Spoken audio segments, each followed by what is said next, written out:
ladies and gentlemen, once again, it's the big guy with the little show. Yes, indeed. I am the Lord. Nelson, that is, and you are tuned into Live and Loud with the Lord on the CMS Network.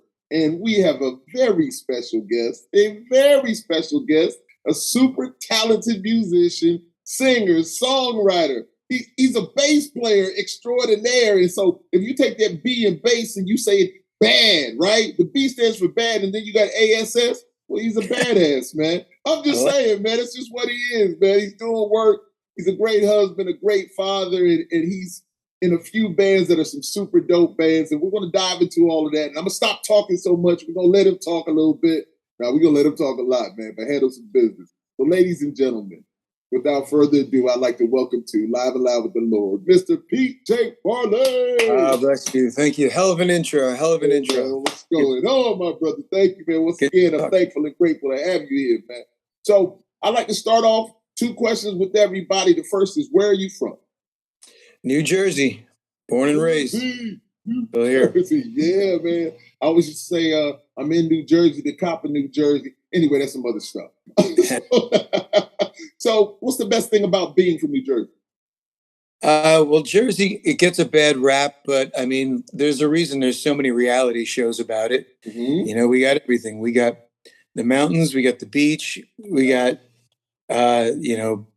we got casinos, we got farms, we got nice, rich areas, we got ghetto, we got all walks of life here. And, we can pretty much do it all. We get all the seasons. And we can, there's a little bit of the entire country in one state. Gotcha. So, well, I'm a Sopranos fan. Are you a Sopranos fan also? And what was it about the show that excited you, if you are?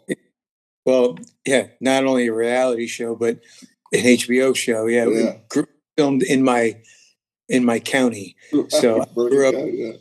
Bada Bing was, it's actually called Satin Dolls. That was one of my local haunts, and every place that show was filmed I had been to many times, and so it rings true, except for the killing. Yeah. Well, I know it's a great show, man. I definitely watched it, man. No doubt. So this thing we love called music, when did it first mentally brand its name on? As early as I can remember. The minute I heard, I usually say Kiss, but I go further back into the Bay City Rollers, man. Oh, really? Yeah. It was Bay City Rollers, and then it was Kiss right after, and then I was all in from that point on, mesmerized. My life was Kiss and Star Wars were just. I either wanted to be, Luke Skywalker or Peter Criss.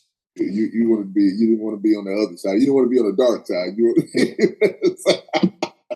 It's all love, man. No doubt, man. We were all into Kiss, man, in Star Wars. No doubt, man. It's beautiful.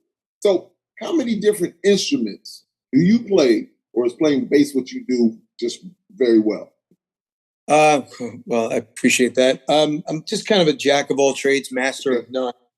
So I like to dabble in everything, and I pick up instruments and I play them to the point to where I can write on them. Mm-hmm. I don't need to master any of the instruments, bass included, sadly. But, I get to a point to where I can play as well as I need to play in any form that I would want to play in, if that makes sense. I hear you. I wouldn't say, well, I'm just not good enough to get up there and do jazz standards all night and take a 12-minute solo. It's not what I want to do. So I'm not going to dedicate all that time to being that kind of player. I'd rather learn, play to a point to where I can write some cool songs and play somebody else's cool songs. And, so that interests me more than just really hyper focusing on one instrument. So I started out playing drums. So I went from drums and I was guitar around. So I played some guitar. And then when I wanted to start a band when I was 12 years old, all my friends played drums and guitar and sang and everything. Nobody wanted to play bass. I'm like, fuck it, I'll play bass. Yeah. Take the bullet. and it turned out to be, you know, a pretty good decision. Well, you're a creative, no doubt, man, and so that just speaks to your talent level, man, no doubt. So, were you into anything else other than music at a younger age? No, Always nothing, music. nothing, Wow.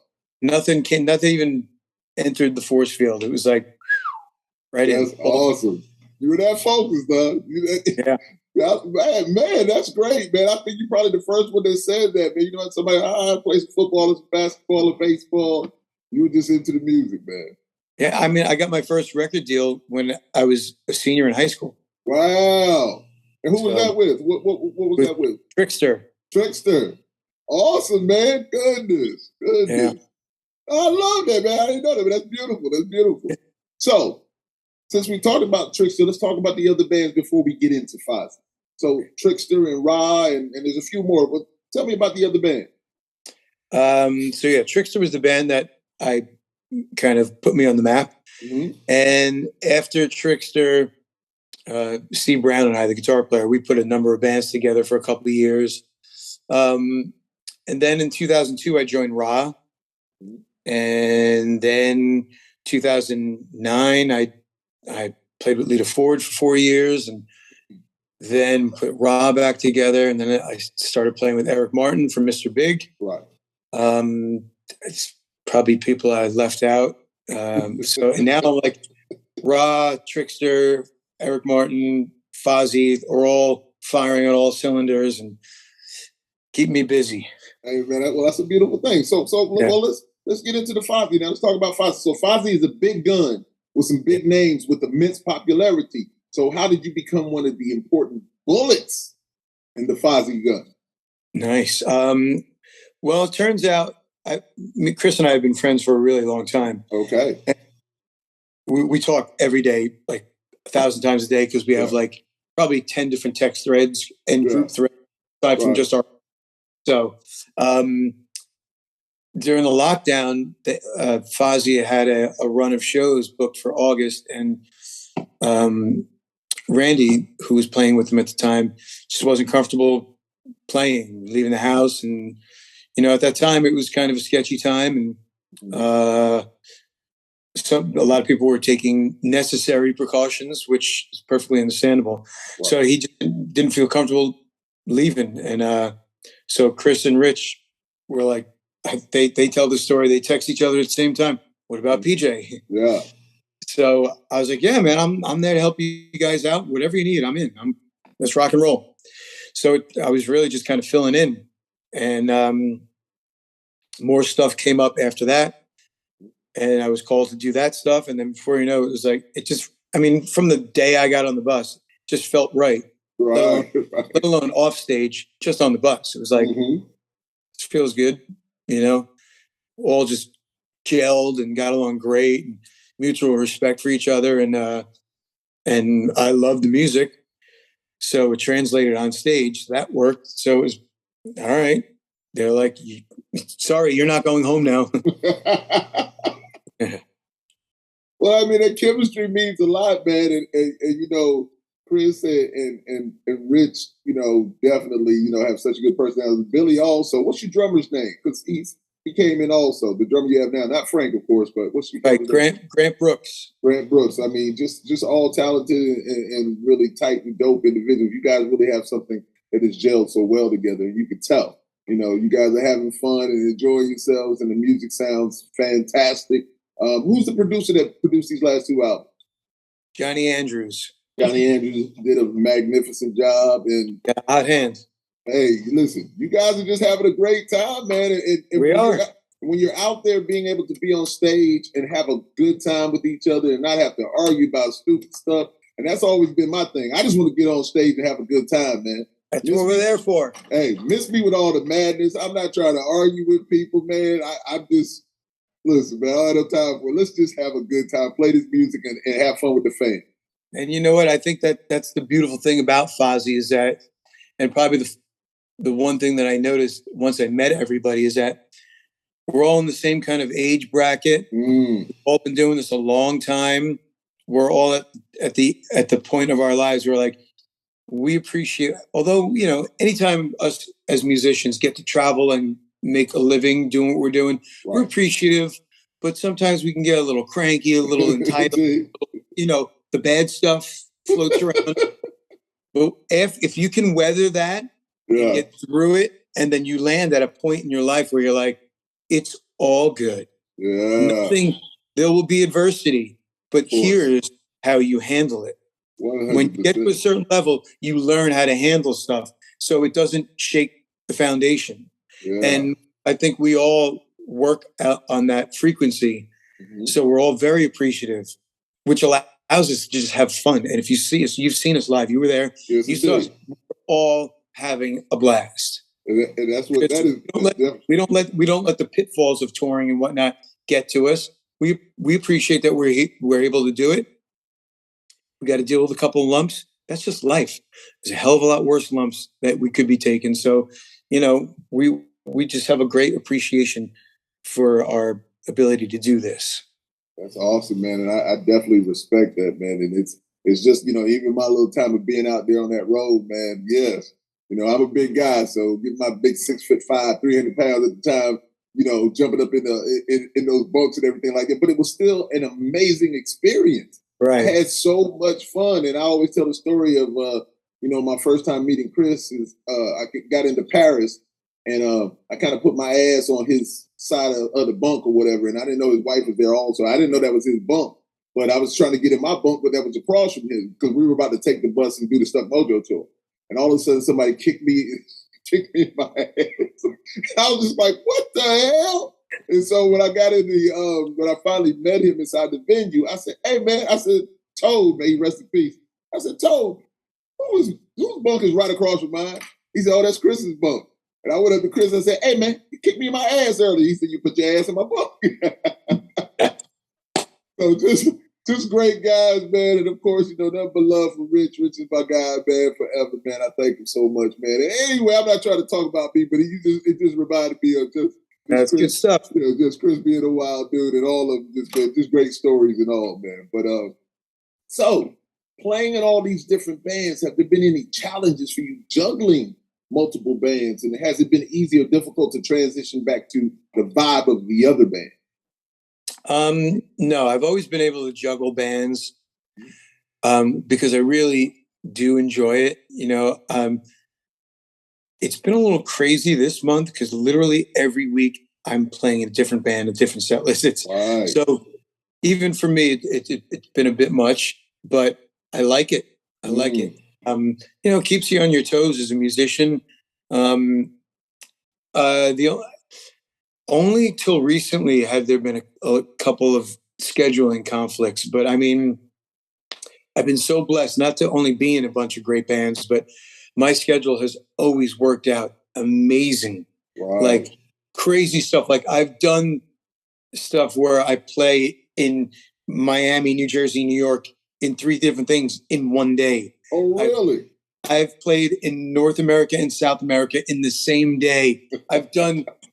My schedule is rude. The scheduling gods have always been with me. It wasn't until like the last year that I've had some overlap.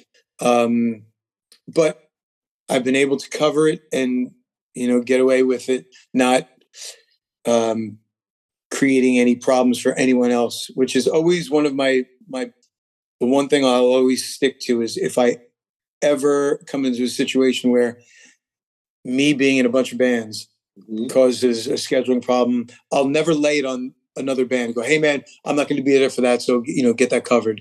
You know, I'll always make it seamless. So it's like, hey man, I won't be there, but I got so-and-so and you're all set. Okay. No problem. You won't even miss me. Yeah. Maybe just my smell. But, you know, I try not to put any responsibility on anyone for shit that I got going on. So, and luckily I haven't had to do that a lot. This year a little bit, but nothing too crazy. So I've been still getting lucky. So right now is Fozzy the main thing that's going on for you and other things are secondary? Or you treat all of them equally?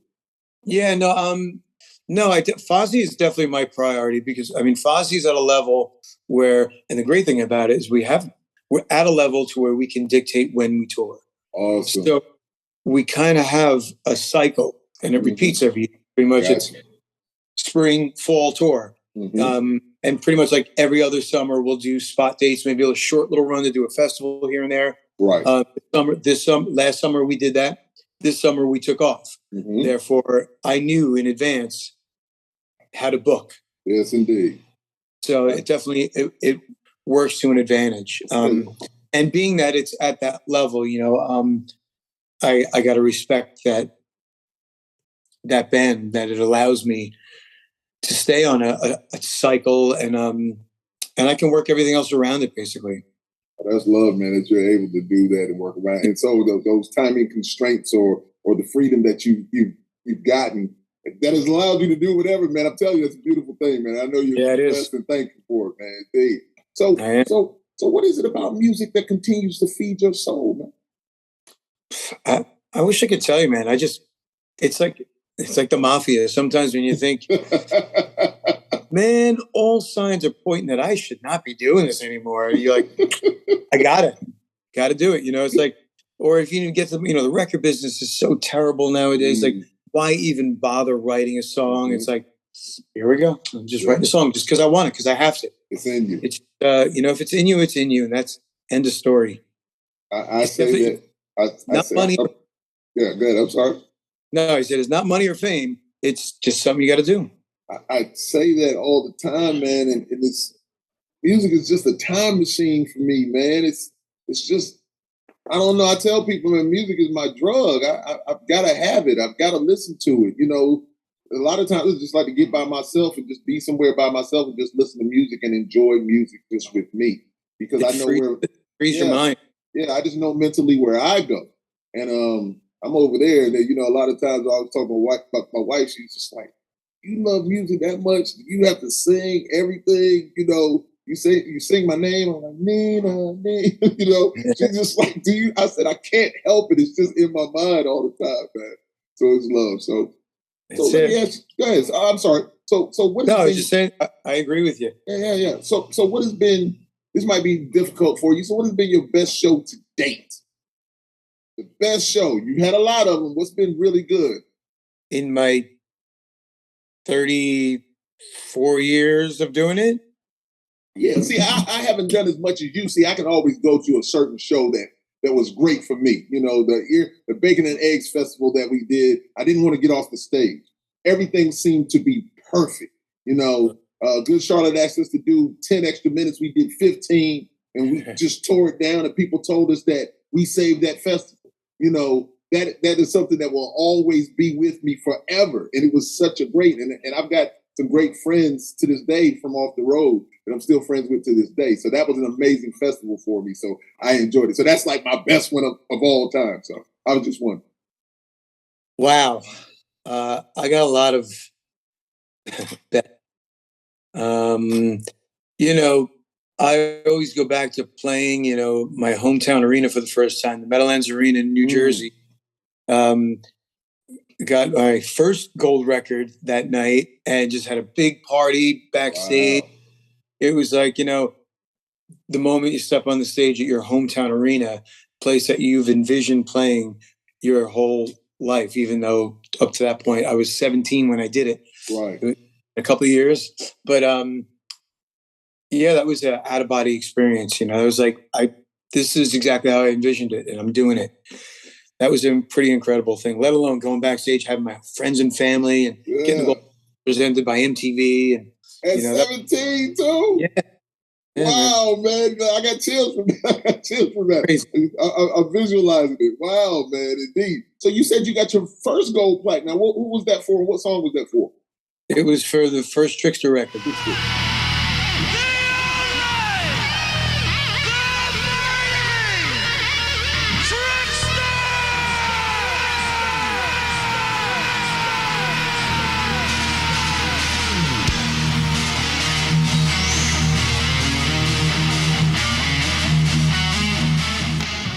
Wow, we are celebrating the 30th anniversary of the first time Trixster played the Meadowlands Arena in New Jersey. And the best thing about that night was not only were we playing our hometown arena for the first time and on an upward trajectory of our career, But we were getting our gold records that night too. And we threw a big party at a private room upstairs. Wow, man. Wow. Yeah. Gold back then. So listen, see, you're already so accomplished, man. You know, small thing to a giant, man. You know, I mean, it's all beautiful. It's all beautiful. So congratulations on the plaque that you guys just, you know, received. So how does that come? What has that brought to you guys, man? That's a beautiful thing. What, with Trixster? No, with Fozzy. Oh, with Fozzy. Mm-hmm. Yeah, I mean, God, the gold record with Fozzy, you're saying? Mm-hmm. Yeah, I mean, it's something that getting a gold record in the music industry is such a, you know, amazing accomplishment, no matter what era you're in. You know, when we got it with Trixster, it was like, boom, that's huge. So many bands were out at that point, and not all of them were going gold. A lot of them were, because records were selling like hotcakes. Yeah, it was definitely different. It's so much harder to get a gold record these days. Like, so much harder. Right. So to be able to, and I think you'd see it right back there. Yeah, look, you know, I was going to ask you. Yeah, it's to have that. I mean, it's such a sense of an accomplishment, because it is, again, like I said, it's so much harder than it was back in the day, and it was hard back then. Right. So it really kind of justifies the band and certifies the band. Now that the RIAA has certified it, it's just you know, because, you know, Fozzy, yeah, Chris Jericho's a wrestler and the singer of Fozzy. So sometimes people, and I know they had to deal with that for a long time. Right, you know, the band's been together so long, but man, we got a string of top 10 singles and top 20 singles, and now a gold record. I mean, that's it. Fozzy is a legitimate band in its own right. End of story. Gotta respect it. 100%. Argue anymore, and bigger than a lot of them. Can't argue. Yes, they are. That's right. It's called entertainment. And Fozzy entertains, and Chris entertains and does it well. And then, of course, all of you guys are up there doing your thing. And it's just kind of like, you know, what Voltron, or you guys just all come together and it's bam, you're there. And, you know, and the force is with you guys, man. So it's an amazing thing, no doubt, man. And I applaud you guys on what you're doing, man. And just once again, it translates to the stage of you guys enjoying yourselves and the camaraderie once again, and the chemistry. You guys are in concert with each other, and that's a beautiful thing, man. It does. It really I think a lot of people, and especially we get this on festivals, when a lot of people have heard the band but don't know what to expect. Like, all right, what are we in store for here? Right. And you know, they hear the music, so maybe they think we're going to come out like kind of like a heavy shoegazing rock band, like, you know, tough and really butt rocky. Right. But it's hard to like be that butt rock serious, and you know, we are heavy and we do mean business. We put our game face on, but we're also smiling, bouncing around the stage. Right. We're afraid to show that we're having fun here. And what people say is like, man, you guys were so good. We had so much fun just watching you guys because we saw how much fun you're having. And if you don't think that that's contagious, you're missing something, because it sets the tone. And when a band comes out, especially a band that you don't know what to expect, band comes out, kicks your ass musically, and shows you just how much fun they're having. Right. Man, that spreads through a crowd like infectious. It's infectious, 100%. It spreads, yeah. Yeah, man. It happens, and it's like it's a party, man, and people are having a good time. And when you go to shows, man, you want to have a good time, and you guys show them a good time. That's right. You can play heavy rock music and smile. That's what we said. Right. Don't be afraid to smile. Not at all, man. Awesomeness, man. That's awesome. That's awesome. So we kind of talked about it already, but so what's the best thing about playing with Fozzy? I think, like I said, going back to the fact that we have this just mutual respect for one another and for what we do. We're all committed, and we all love that we're able to do it.